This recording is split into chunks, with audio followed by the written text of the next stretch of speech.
Hello and welcome to the January 2023 energy report. So this is the energy for just the month of January. I just did the 2023 year ahead tarot and Akashic reading with all the cards for all the months and all the quarters and all the things just a few days ago. So this is just focusing on the month of January and kind of the guidance that wants to come through for us during this, 31-day period. It's never 31 days, right? It's never, I'm just so aware that the calendar is such nonsensical bullshit, but here we are living our lives by it. Okay. So the card that I turned over for the first quarter, as you may recall, if you watched the whole long year reading, was card number 0, the very first card, the first card period, and the first card of the major arcana, the Fool. So this is a very, very significant card. And what it really indicates to me is that, what a perfect card for the first quarter, because we're starting something brand new. And I don't know about all of you, but this year, it feels a little bit more palpable, at least to me. It feels like a lot of things wrapped up for me in November and December, October, November, December of 2022. And whereas in previous years, I kind of felt a little bit more of a gradual flowing transition. I was thinking transition into the next calendar year. This year, it feels like quite a clear cut. It just feels like, oh, I don't know. In myself, I feel this distinct line that was stepped over, like a literal page on a whole new calendar. So we're embarking on a whole new journey, the Fool's journey. We're taking the Fool's leap into something new, and it's something that we had not heretofore experienced. Obviously going to play out very differently for every individual one of us. For some of us, it may manifest mainly in the external world, like moving to a new location, starting a new relationship, taking a new job, starting your own business, something like that, having a baby, getting married, something that's like a new, basically embarking on a new, very, very significant chapter in one's life. For others among us, it may feel very internal, like it's a new way, basically a new identity. I'm not sleeping well these days. It's a new identity that we are in the process of constructing. And it might not really show in our external circumstances. Like you might still live in the same house, you might still have the same partner, be like have the same routine more or less, work in the same job, whatever. But inside of yourself, a very significant identity shift is occurring. That's mostly what it is for me. I think if anybody was to look at my life, they would feel probably like nothing's changed. But inside of myself, the last quarter of 2022, personally for me, was a huge, I don't know if it was an ego death, probably an ego transformation would be a better way of putting it, and an identity shift, which felt like an identity crisis. It was very hard and it required a lot of processing, and it reminded me of how unfun spiritual awakening can be sometimes. Like it's all well and good when you're waking up on spaceships and starting to speak light language and you feel like you're getting all the activations at night when you're sleeping. And then not so well and good when you're having like your core beliefs absolutely shook right into your like spinal column and like moving all up and down and like all through your aura and everything, and having to process that shit. That's not easy or fun. Anyway, that's what I've been through. So for me, the Fool's journey feels very accurate, and yet it feels mostly internal. So it can play out as a combination of both internal, external, can play out more drastically in one, like in the external than the internal, or vice versa. But for the whole first quarter of this year, what we are doing is we are integrating and adjusting to this new identity shift. And then the card for January is the 8 of Cups.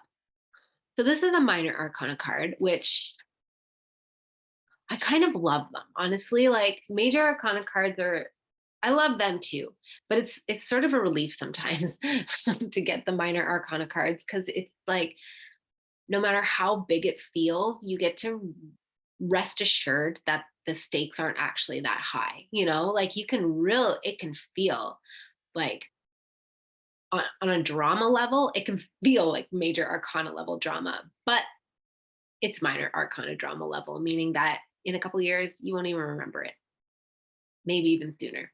So the Eight of Cups is one of those cards. And what it's talking about is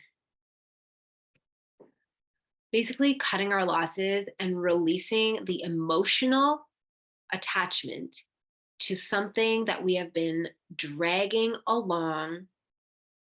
It's like we're dragging the carcass of a dead relationship, or we're dragging the carcass of a dead career path, or a dead personal dream, a dead friendship, a dead, like, it's something in the emotional realm. Okay, so it's even like perhaps the relationship itself is over. A romantic relationship is the easiest way to articulate the energy of the Eight of Cups, but it can apply to any area of life.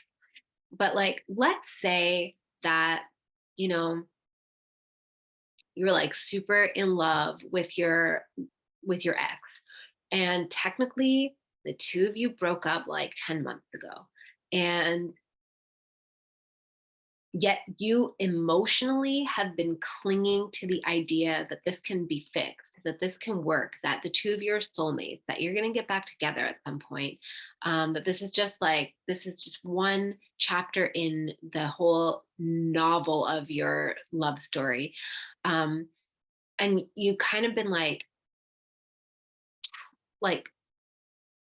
holding on in a self-deluding way, to the, like, against all evidence that suggests that it's actually over.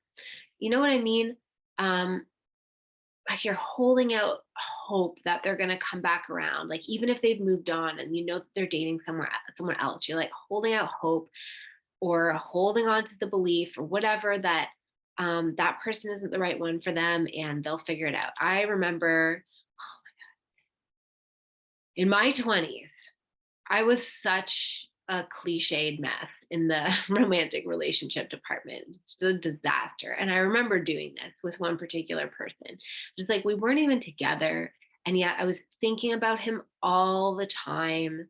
And, I didn't even know what manifestation was at the time, but I was trying, I was like willing us to get back together, whatever. And the Eight of Cups is just talking about like, and let it go. Finally, let it go, let it go, let yourself stop dragging a dead timeline. You're trying to reanimate a dead timeline. That's what it is. You're trying to put, on some level that you're a creator being. I always knew on some level that I was a creator being, and so like that's kind of what made it hard for me to let go of things in the past, was that I was like, no, damn it. Like I know I can. It's kind of like trying to like apply the paddles to something and being like clear and trying to defibrillate it back to life. But it's not coming back. It's not, and it on some level. But it just takes the time that it takes to let go of those things. So the guidance for January is to just it's like, let go already, let go, and feel your grief, feel your sadness, cut your losses. Sometimes we could be holding on to things or scenarios. Like it could even be, say, for example, it doesn't even have to be like wishfully pining for your ex to come back around and, be in love with you again. It can be like emotionally holding on to the hope that some, like, I don't know, court settlement from a divorce and like having to do with child support or whatever comes in. But either way, it's taking up a lot of your creative and emotional bandwidth. That's the point. Like you are deliberately fostering an attachment that's doing nothing to serve you. It is taking away, it is siphoning, but you're not, it, the other person isn't siphoning it from you. In this case, it's like you are willfully just like throwing away your powerful creator energy through the emotional field and your attachment to, like getting what's yours, or um, getting the person back, or having that dream. It's just basically like accepting that sometimes our ego will is not right. It's not correct. It thinks it wants something, but actually there's something so much better. And as I recall, wonder if I can remember the cards for February and March. I don't off the top of my head recall what they were, but that's probably even better. As I recall though, um, whatever we're moving towards is actually it's much better. Like we have to let go of this thing in order to actually move forward. I do remember some of the like outlines of the bigger energies of this year, and we are completing a very big cycle by the midpoint in this year. And this is an important, like absolutely necessary, not bypassable piece of that process of completion of this huge cycle. We have to let go of this thing that we've been dragging around. I'm sure as you're listening to me talk, you know what your thing is. And it can sometimes be very subtle. Like for me, I'm not in the process of breaking up. I'm not in the process of letting go of a dream or letting go of a job or really letting go of anything. So in case you're experiencing it in a very subtle way, like I am, for me, what it feels like is I'm feeling very guided to go kind of on an inward journey this month, actually this whole entire year, of doing a deep self inventory, like a deep sort of emotional cleanse. So going into my fears, going into my triggers, for me, those fears and those triggers, those ancestral patterns, like I've done a lot of shadow work. So the surface level of my shadow work has been processed. Let's put it that way. So I can feel like my life is like pretty good, and I don't have a lot of things in my blind spot. But that's the funny thing about blind spots, is that they're blind spots. So there are things in our blind spots. And as I'm looking back on the previous year in 2022, and I'm looking at certain outcomes that did feel disappointing, I can clearly now, from this vantage point in January, whatever had to shifted within me, where I can see that I was acting out lineage, like inherited lineage patterns. And I was, like basically self betraying in some ways, really low key, really subtle ways, but just not exercising my voice, not exercising my boundaries, um, like sort of, yeah, engaging in energy dynamics and patterns of behavior that were still subtly but totally rooted in fear. So yeah, not speaking up, like being afraid of confrontation, but telling myself it's just like it's that I don't want to like ruffle any feathers, or it's not worth the drama, or whatever kind of justifications I usually tell myself that make that shit work. um, And now I'm realizing like, oh, it could have been just so much easier if you had just fucking ruffled some feathers and let them be ruffled. It's not a big deal. And then, and I know I can trust myself to communicate with integrity, so that even if feathers get ruffled, like we can work through it. So I'm looking back and I'm like, wow, I prolonged some shit unnecessarily for an entire year. That's what it feels like to me, is a willingness to take a deep intentional inventory of my triggers, of my fears, of my patterns, um, of, like just icky areas within myself that aren't really close to the surface, but I'm willing to go in and look at them. And I'm intending to use my month of January in that way. So for me, the Eight of Cups comes as no surprise. It's like, yeah, I can see it. It's like a willingness to let go of tiny, subtle, micro attachments that I have because I'm afraid of who I'll be or how I'll feel or how, like what will happen if I let go of them. But the thing about the Fool, the energy of Q1, the Fool's Leap is like you just step off the cliff, so to speak, or you take the leap. And, there's some quote about whatever, like taking the leap and finding that you land in like a down pillow or something like that. But that's what it feels like. Like, wow, Amy, you spent a whole year protecting these triggers while you at the same time were talking to other people about how important it is to go into our triggers. I mean, it just shows that we're all human. I'm definitely human, and that like even when we have our shit super together and we've done a whole lot of work, we still have a blind spot. It just is what it is. So I spent a whole year kind of avoiding certain triggers and protecting them. And but why? There is nothing but more of me on the other side. And there is nothing but like a soft landing. Even if there are a couple bumps on the way down, ultimately it's fine. So the Eight of Cups just at its core, the guidance is telling us to let go of the emotional stance we've been attached to, the emotional stake in the ground that we've claimed. Let it go.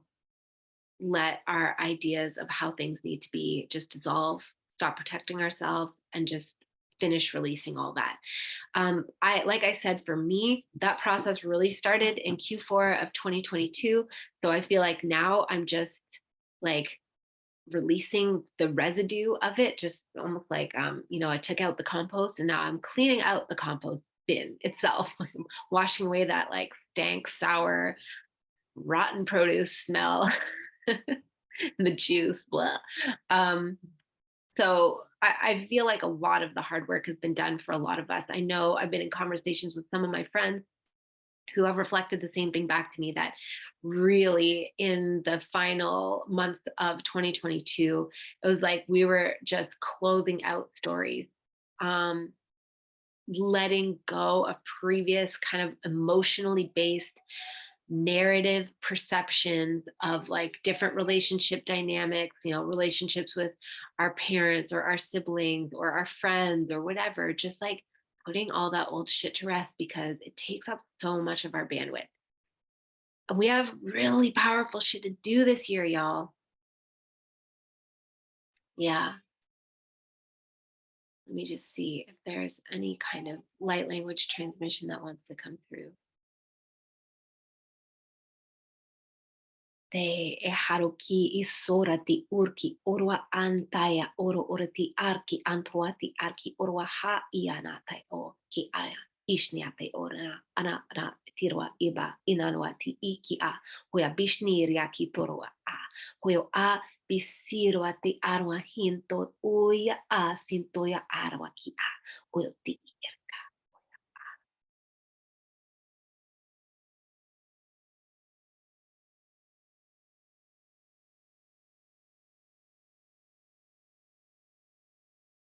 Okay. This is a tiny little bit premature, but I'm way too excited to sit on it. Meaning that I have received a, a eureka, an idea for a year-long transformation program, which I'm so excited about. It's premature because the idea literally came through this week. So I don't have any graphics. I don't have a sales page. I do not have any like copy or anything, but I need to start talking about it because I'm beyond excited for it. So this is going to be a year-long journey to essentially um, emancipate ourselves from the false matrix and step into our conscious creatorship. So false matrix emancipation, conscious creatorship activation.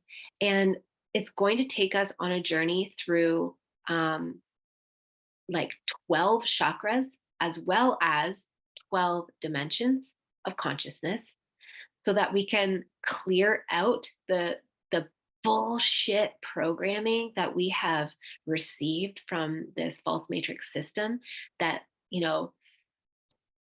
basically keeps us dialed into the sort of a checkerboard pattern of this, like it's like a two-dimensional plane of polarity and like limited moves, limited mobility and probability streams.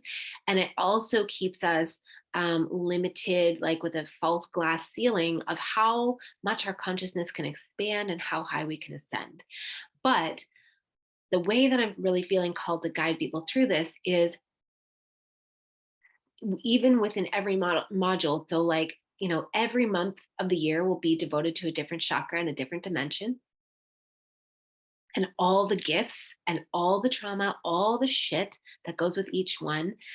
So, clearing out the shitty stuff, bringing in the new stuff, activating the actual gifts of the particular chakra, tuning into and being able to dial our consciousness into the dimension of consciousness that is associated with.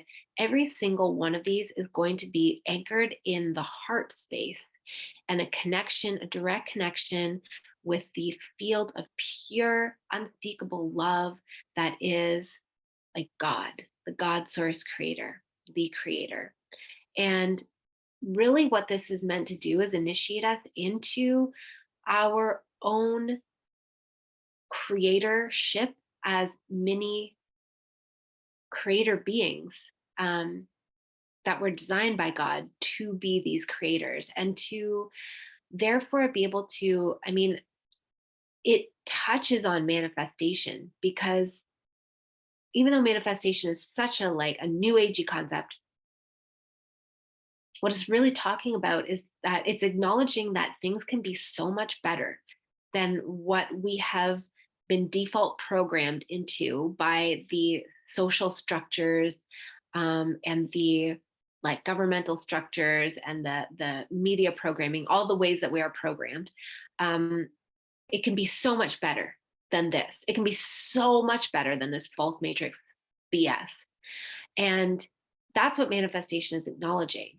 But it even goes like this program goes beyond manifestation into conscious co-creatorship, where I have been shown, I guess, like what,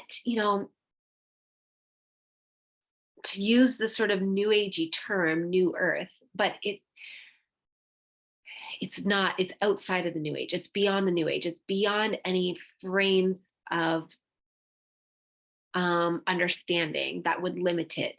I basically, I was shown like how we are creating together actively, like not just like, oh, we're doing it and we don't even realize, but like intentionally, actively, masterfully creating a new reality. And it's like we have to link up our